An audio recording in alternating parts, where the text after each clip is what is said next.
The landscape of Earth has been formed over millions of years, and it is constantly changing. Some changes are major events that you can see happening, like volcanic eruptions and earthquakes. Other changes to Earth's surface are happening so slowly that you cannot notice them from day to day. One such process is erosion. Erosion happens when rock or land changes shape over time. There are different types of erosion. One type is wind erosion. You may not think that wind can change the shape of Earth, but this has happened in many places. One location that has been shaped by wind erosion is in the southwest United States in Arizona and Utah. This area is known as the wave because it looks like an ocean wave crashing. But how did it get this shape? Wind blowing through the desert carries sand along with it and blows across the rock. This wears away small amounts of the softer rock, and over a long enough time period, the wind creates unusual shapes in the rocks. This area of Utah, called Monument Valley, has some of these unusual rock formations caused by wind erosion.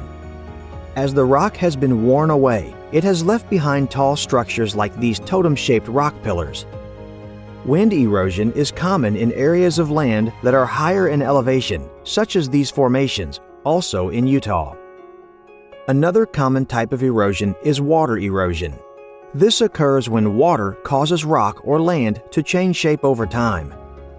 One of the most dramatic examples of water erosion is also found in the United States. The Colorado River flows from Colorado to Mexico. Over millions of years, the water traveling this path created a canyon. This canyon is now called the Grand Canyon and is a well-known tourist attraction. The canyon is a mile deep and up to 18 miles across at its widest areas. This amazing sight was shaped entirely by the water running over it day after day. Another amazing example of water erosion can be seen along the coast of Scotland, where you will find a rock formation known as the Old Man of Hoy.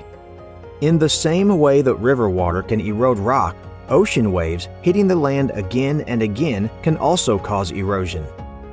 This particular formation is called a sea stack.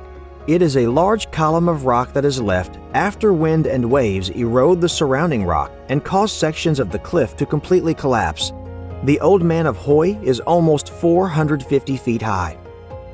You can figure out if erosion is caused by water or by wind in a simple way. If there is a water source there, like a river, a waterfall, or an ocean, then the erosion is due to water.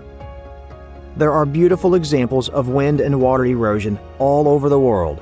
Many of these locations are popular tourist destinations, while others are rarely seen. Maybe someday you will see one of these wonders for yourself.